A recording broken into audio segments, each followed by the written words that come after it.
Hi friends, എല്ലാവർക്കും നമസ്കാരം. എല്ലാവർക്കും എൻ്റെ ചാനലായ കുക്കിംഗ് അറ്റ് മൈ ഫ്ലോറിലേക്ക് സ്വാഗതം. ഇന്ന് ഞാനിവിടെ തയ്യാറാക്കാൻ പോകുന്ന ഒരു ഉരുളക്കിഴങ്ങ് ബോണ്ടയാണ്. നമുക്കൊരു 4 മണി പലഹാരം ഇപ്പോൾ ഇഫ്താറിനൊക്കെ നോമ്പുതുറ വിഭവമായിട്ടൊക്കെ ഉണ്ടാക്കാവുന്നതാണ്. നിങ്ങളിത് ട്രൈ ചെയ്ത് നോക്കണം. ഞാൻ കുറേയധികം സ്നാക്സിൻ്റെ റെസിപ്പി ഇട്ടിട്ടുണ്ട്. മുട്ട ബോണ്ട, ഉള്ളി ബജി, ചിക്കൻ പക്കോറ, അങ്ങനെ കുറേയധികം 4 മണി പലഹാരത്തിൻ്റെ റെസിപ്പി ഇട്ടിട്ടുണ്ട്. കാണാത്തവർ അതെല്ലാം കണ്ട് നോക്കണം. നിങ്ങളുടെ ഫ്രണ്ട്സുമായിട്ടൊക്കെ ഷെയർ ചെയ്യാൻ മറക്കരുത്. എൻ്റെ ചാനൽ ആദ്യമായി കാണുന്നത് സബ്സ്ക്രൈബ് ചെയ്യാനും അതിനടുത്ത് കാണുന്ന ബെല്ലൈക്കൻ ക്ലിക്ക് ചെയ്യാനും മറക്കരുത്. എന്നാൽ മാത്രമേ ഞാൻ എന്ന വീഡിയോസിൻ്റെ നോട്ടിഫിക്കേഷനൊക്കെ നിങ്ങൾക്ക് കിട്ടിയുള്ളൂ. അപ്പോൾ നമുക്ക് ഈ ഉരുളക്കിഴങ്ങ് ബോണ്ട ഉണ്ടാക്കാൻ തുടങ്ങാം. ബോണ്ട ഉണ്ടാക്കാൻ ആവശ്യമുള്ള ഉരുളക്കിഴങ്ങാണിത്. ഞാനിവിടെ പുഴുങ്ങി തൊലിയെല്ലാം കളഞ്ഞു വെച്ചിട്ടുണ്ട്. ഉരുളക്കിഴങ്ങ് കഴുകിയതിന് ശേഷം രണ്ടായി മുറിച്ച് പ്രഷർ കുക്കറിൽ ഒരു 4-5 വിസിൽ വരുന്നവരെ വേവിച്ചെടുത്തതാണിത്. അത് തണുത്ത് കഴിഞ്ഞപ്പോൾ തൊലിയെല്ലാം കളഞ്ഞെടുത്തതാണ്. ഇനി നമുക്ക് ഈ ഉരുളക്കിഴങ്ങ് ഒന്ന് പൊടിച്ചെടുക്കണം. ഞാനിവിടെ ഇതുപോലെ ഒരു ഫോർക്ക് വെച്ചിട്ടാണ് പൊടിച്ചെടുക്കുന്നത്.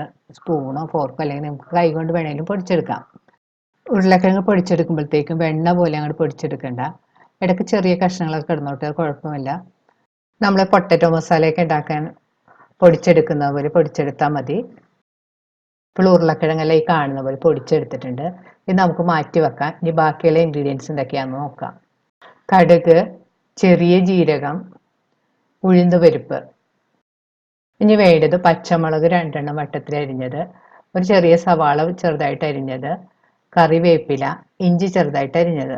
എരിവ് അധികം വേണമെങ്കിൽ ഒരു പച്ചമുളക് ചേർത്താൽ മതി. കുട്ടികൾക്ക് കൊടുക്കാനാണെങ്കിൽ എരിവ് നമുക്ക് അധികം ചേർക്കണ്ട. മുളക് പൊടി, മഞ്ഞൾപ്പൊടി, ഗരം മസാലപ്പൊടി. മുളക് പൊടിയൊക്കെ നിങ്ങളുടെ എരിവിൻ്റെ പാകം നോക്കി ചേർത്താൽ മതി. ആവശ്യത്തിന് ഉപ്പുപൊടി, ആവശ്യത്തിന് എണ്ണ. ബോണ്ട മുക്കി വറുക്കാനായിട്ടൊരു ബാറ്റർ ഉണ്ടാക്കണം. അതിനുള്ള ഇൻഗ്രീഡിയൻസ് ആണ് കടലമാവ്, അരിപ്പൊടി. ഞാനിവിടെ എടുത്തിരിക്കുന്നത് നമ്മൾ സാധാരണ പാക്കറ്റിൽ കിട്ടുന്ന ഇടിയപ്പത്തിൻ്റെ പൊടിയാണ് എടുത്തിരിക്കുന്നത്. മഞ്ഞൾപ്പൊടി, മുളക് പൊടി, ആവശ്യത്തിന് ഉപ്പുപൊടി. ഇനി നമുക്ക് ആവശ്യമുള്ളത് ബേക്കിംഗ് സോഡ അഥവാ സോഡാപ്പൊടി, ആവശ്യത്തിന് കായപ്പൊടി. ഇനി നമുക്ക് ബോണ്ടയുടെ ഫില്ലിംഗ് ഉണ്ടാക്കാൻ തുടങ്ങാം. അതിനായിട്ടൊരു പാൻ ചൂടാക്കാം. പാൻ ചൂടാകുമ്പോൾ അതിലേക്ക് ആവശ്യത്തിന് എണ്ണ ഒഴിച്ചു കൊടുക്കാം. എണ്ണ നല്ലതുപോലെ ചൂടാകുമ്പോൾ അതിലേക്ക് കടുകിട്ട് പൊട്ടിക്കണം.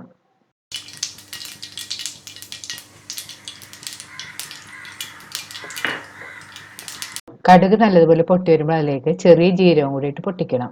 ഇതിലേക്ക് ഉഴുന്നുപരിപ്പും കൂടി ഇട്ട് നന്നായിട്ട് മൂപ്പിക്കണം. നമ്മൾക്ക് വേണമെങ്കിൽ ഇതിലേക്ക് കടലപ്പരിപ്പും കശുവണ്ടിയൊക്കെ മൂപ്പിച്ച് ചേർക്കാം. ഞാൻ പക്ഷെ അത് രണ്ടും ചേർത്തിട്ടില്ല. ഉഴുന്നുപരിപ്പ് ഒന്ന് മൂത്ത് കളറൊക്കെ മാറി തുടങ്ങുമ്പോൾ അതിലേക്ക് നമുക്ക് അരിഞ്ഞു വെച്ചിരിക്കുന്ന പച്ചമുളകും ഇഞ്ചിയും കറിവേപ്പിലയും കൂടി ചേർത്ത് ഒന്ന് നന്നായിട്ട് മൂപ്പിക്കണം. ഇവ മൂത്തൊരു നല്ല മണമൊക്കെ വരുമ്പോൾ ഇതിലേക്ക് നമുക്ക് അരിഞ്ഞു വെച്ചിരിക്കുന്ന സവാളയും കൂടി ചേർത്ത് നന്നായിട്ട് വഴറ്റി കൊടുക്കണം. ഇതിലേക്ക് നമുക്ക് കുറച്ച് ഉപ്പുപൊടിയും കൂടി ചേർത്ത് കൊടുക്കാം. അതിന് ശേഷം വീണ്ടും നന്നായിട്ട് വഴറ്റി കൊടുക്കണം. സവാള ബ്രൗൺ കളറൊന്നും ആകേണ്ട. സവാള ഒന്ന് സോഫ്റ്റായ കളറൊക്കെ മാറി വരുമ്പോഴത്തേക്ക് നമുക്ക് സ്റ്റവ് ഒരു ലോ ഫ്ലെയിമിൽ വെക്കണം. ഇനി ഇതിലേക്ക് മഞ്ഞൾപ്പൊടിയും മുളക് പൊടിയും ഗരം മസാലപ്പൊടിയും കൂടി ചേർത്ത് ഒന്ന് നന്നായിട്ട് വഴറ്റി കൊടുക്കണം.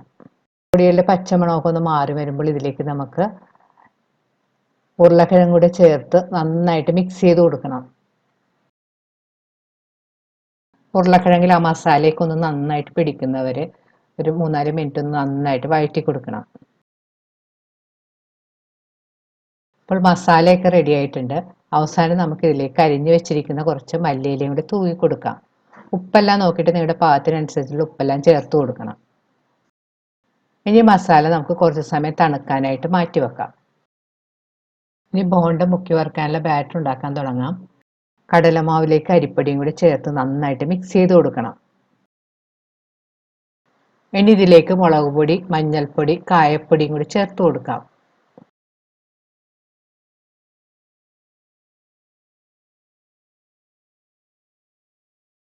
ഇതിലേക്ക് ആവശ്യത്തിന് ഉപ്പുപൊടിയും ബേക്കിംഗ് സോഡയും കൂടി ചേർത്ത് ഒന്ന് നന്നായിട്ട് മിക്സ് ചെയ്ത് യോജിപ്പിക്കണം.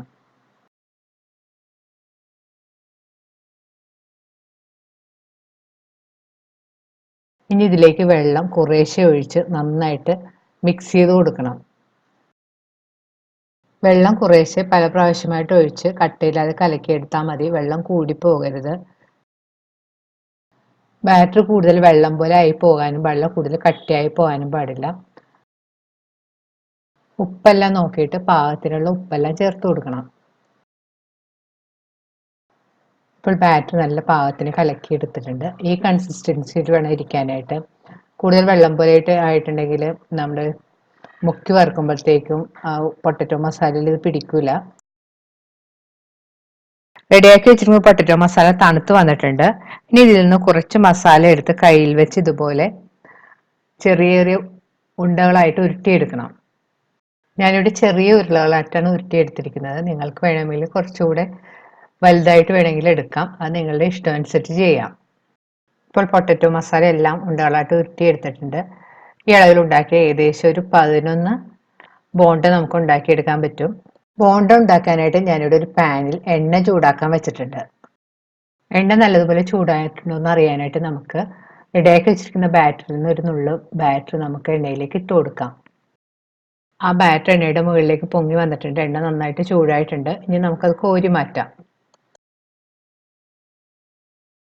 ഇനി നമുക്ക് ഉരുട്ടി വെച്ചിരിക്കുന്ന ഉണ്ടയിൽ നിന്ന് ഓരോന്നായിട്ട് എടുത്ത് റെഡിയാക്കി വെച്ചിരിക്കുന്ന ബാറ്ററിൽ മുക്കി ചൂടായ എണ്ണയിലേക്ക് ഇട്ട് കൊടുക്കണം. ബോണ്ട എണ്ണയിലേക്ക് ഇട്ടതിന് ശേഷം ഒരു മീഡിയം ഫ്ലെയിമിൽ വെച്ച് വേണം കുക്ക് ചെയ്യാനായിട്ട്, അല്ലെങ്കിൽ അതിൻ്റെ പുറമൊക്കെ പെട്ടെന്ന് കരിഞ്ഞു പോകും. അതുപോലെ തന്നെ കൂടുതൽ കുത്തി നിറച്ചിടാതെ ഒരു 4 ബോണ്ടയൊക്കെ വീതം ഇട്ട് നമ്മൾ വറുത്തെടുത്താൽ മതി. ഇപ്പോൾ ഒരു സൈഡ് പാകമായി വന്നിട്ടുണ്ട്. ഇനി നമുക്ക് തിരിച്ചിടാം. ഇപ്പോൾ ബോണ്ട 2 സൈഡും മൊരിഞ്ഞ് പാകമായി വന്നിട്ടുണ്ട്. പുറമൊക്കെ ചെറിയ ബ്രൗൺ കളറായി വന്നിട്ടുണ്ട്. ഇനി നമുക്ക് കിച്ചൺ ടവലും ഇട്ട് ഒരു പ്ലേറ്റിലേക്ക് ഇത് കോരി മാറ്റാം. ബാക്കിയുള്ള ബോണ്ടയും നമുക്ക് ഇതുപോലെ വറുത്തെടുക്കാം. റെഡിയാക്കി വെച്ചിരിക്കുന്ന ബോണ്ട നമുക്കൊന്ന് ടേസ്റ്റ് ചെയ്ത് നോക്കാം. ടൊമാറ്റോ സോസോ ഗ്രീൻ ചട്നിയോ മിൻറ്റ് ചട്നിയോ ഒക്കെ ചേർത്ത് നമുക്കിത് കഴിക്കാവുന്നതാണ്. ഞാനിവിടെ ടൊമാറ്റോ സോസിൽ മുക്കിയാണ് ഇത് കഴിക്കുന്നത്. രുചികരമായ ഉരുളക്കിഴങ്ങ് ബോണ്ട റെഡിയായി കഴിഞ്ഞ് നിങ്ങൾ ഇത് ട്രൈ ചെയ്ത് നോക്കുക. ഒരു 4 മണി പലഹാരമായോ ഇഫ്താർ റെസിപ്പിയൊക്കെ ആയിട്ട് നിങ്ങൾക്ക് ഇത് ഉണ്ടാക്കാവുന്നതാണ്. ഈ വീഡിയോ ഇഷ്ടപ്പെടുകയാണെങ്കിൽ ലൈക്കും ഷെയറും കമൻറ്റും, സബ്സ്ക്രൈബ് ചെയ്യാത്തവരാണെങ്കിൽ സബ്സ്ക്രൈബ് ചെയ്യാനും മറക്കരുത്. വീണ്ടും ഇതുപോലുള്ള നല്ല റെസിപ്പിയുമായി നമുക്ക് കാണാം. Thank you.